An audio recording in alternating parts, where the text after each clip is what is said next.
በስመ አብ ወወልድ ወመንፈስ ቅዱስ አሐዱ አምላክ አሜን።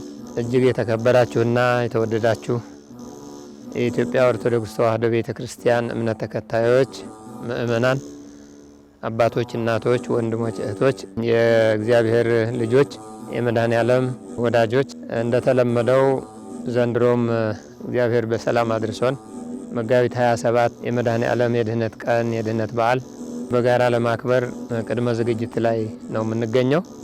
አምናም ጥሪያችንን መልእክታችንን አክብራችሁ መጥታችሁ በዓሉን በሰላም አክብረናል፣ በፍቅር አክብረናል፣ አብረን በአንድነት አክብረናል። ዘንድሮም እግዚአብሔር በጤና ጠብቆ በሕይወት አቆይቶ በዓሉን ለማክበር ስላደረሰንና ስላበቃን አምላካችን እግዚአብሔር ክብር ምስጋና ይግባው።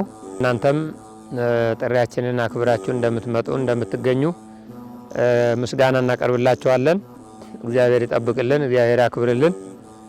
ዘንድሮም 2017 ዓመተ ምህረት የመጋቢት 27 የመድኃኔዓለም የድህነት በዓሉንና ድህነቱን ያከናወነበት ጥንተ ስቅለቱን በጋራ ሆነን እንድናከብር አብራችሁን በዓሉን እንድታከብሩ መንፈሳዊ ጥሪያችንና የቤተ ክርስቲያናችን ጥሪ እናስተላልፋለን። ከዚህ ጋር ተያይዞም በዚህ ሚዲያ ሁላችሁም የምትከታተሉና በዚህ ሚዲያ የምትገኙ ያው ቀራንዮ መድኃኔዓለም ቤተ ክርስቲያን 190 እድሜ በላይ ያለው የአዲስ አበባ የመጀመሪያ አንጋፋ ጥንታዊ ታሪካዊ ደብር ነው። በዚህ ደብር እንደምታውቁት ቤተ ክርስቲያኑ ውስጡ ስትገቡበት ግቢ አጸዱ በጣም ልምላሜው አየሩ ገዳማዊ ይዘት ያለው ደስ የሚል አእምሮና ሕሊና የሚመስጥ መንፈሳዊ ይዘቱ የ190 እድሜ በላይ አምልኮቱም ምስጋናውም ማይጠንቱም የታጠነበት ስብሐተ እግዚአብሔር አምልኮተ እግዚአብሔር የተፈጸመበት ቅዱስ ቅዱስ ቅዱስ እግዚአብሔር ተብሎ የተመሰገነበት እግዚአብሔር የሚመለክበት ግቢ ስለሆነ ልዩ ጣዕም ያለው ልዩ መዓዛ ያለው ልዩ ፍቅር የሚያስይዝ ነው። ከአጸዶቹ ከግርማ የቤተ ክርስቲያኑ ግቢ ቅጽረ ግቢ ያለው ግርማ ሞገሱ ጀምሮ በጣም ሕሊናን የሚያረጋጋ የሚያስደስት ስለሆነ ከ350 ዓመት እድሜ በላይ እስከ 500 እድሜ ያላቸው ወይራዎች አጸደ ቤተ ክርስቲያን የሚገኙበት ደብር ነው። እንግዲህ ይሄ አንጋፋና ጥንታዊ ደብር ቤተ ክርስቲያን ብዙ ታሪካዊ ቅርሶችም ሙዚየምም አለው።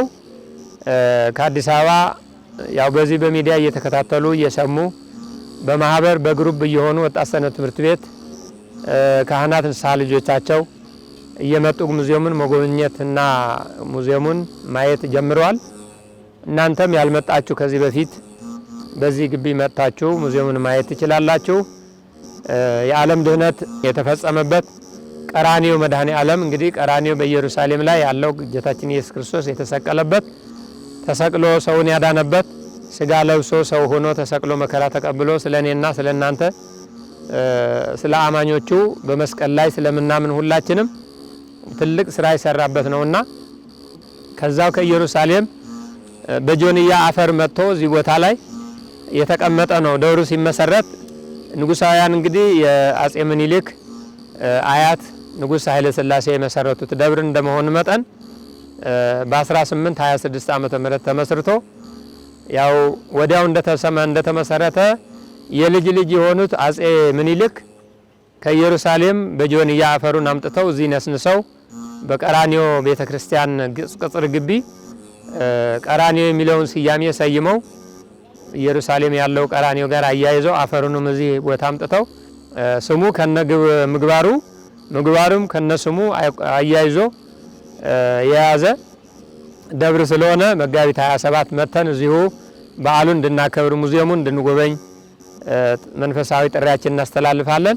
ከዚህ ጋር ተያይዞ በዚህ ስር ያለው ቅዱስ ገብርኤል ቤተክርስቲያን ደግሞ በዚህ በመንዲዳ አካባቢ ከቀራንዮ መድኃኔዓለም ዝቅ ብሎ ወደ ወንዙና ወደ ጫካው አካባቢ ያለው ቅዱስ ገብርኤል ቤተክርስቲያን እሱም ከተመሰረተ 30 ዓመት በላይ ያስቆጠረ ደብር ነው።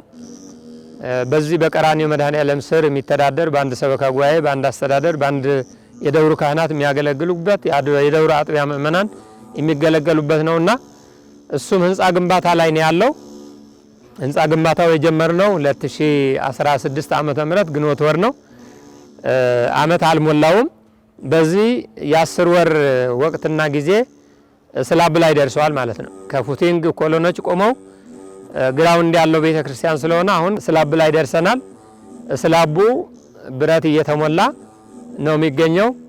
እንግዲህ ብረት ማስገባት የምትፈልጉ ባለ 10 ባለ 12 ባለ 14 ባለ 16 ብረት በአይነት ብታመጡልን፣ ሲሚንቶም አሸዋም ጠጠርም ድንጋይም ለቤተ ክርስቲያኑ ግንባታ ጥርብ ግንብ ስለሚኖረው በዚሁ ሂሳብ ቁጥርም ኢትዮጵያ ንግድ ባንክ ቀራንዮ መድኃኔዓለምና ቅዱስ ገብርኤል ብላችሁ 10,028 67 33 73 ባንክ ሂሳብ ቁጥር ገቢ ማድረግ ይቻላል። በጥሬ ዕቃ ማቴሪያል ማቅረብ ይቻላል። ክርስቲያናዊ ግዴታችሁ እንድትወጡ መምጣት ያልቻላችሁ ወደዚህ መምጣት የራቀባችሁ በሂሳብ ቁጥሩ መምጣት የምትችሉ ደግሞ በማቴሪያሉ ብታመጡልን ገንብተን ቤተክርስቲያኑን አጠናቀን ለአገልግሎት እናበቃለን። ሰላም እግዚአብሔር ከሁላችን ጋር ይሁን። ይሄ ቤተክርስቲያን ጥሪ ነው። የቤተክርስቲያን መልእክት ነው። እናንተን ይዘን ነው ምእመናን ልጆቻችን በርቁም በቅርብም ያላችሁ ሞራል እንድትሰጡን እገዛችሁ እንዳይለየን ጥሪያችን ነው። መንፈሳዊ ጥሪያችን ነው። በዓሉም የሰላም በዓል ያድርግልን። ዘመኑም የሰላም ዘመን ያድርግልን። የበረከትና የምህረት ዘመን ያድርግልን። እግዚአብሔር ከሁላችን ጋር ይሁን። በጣም አመሰግናለሁ።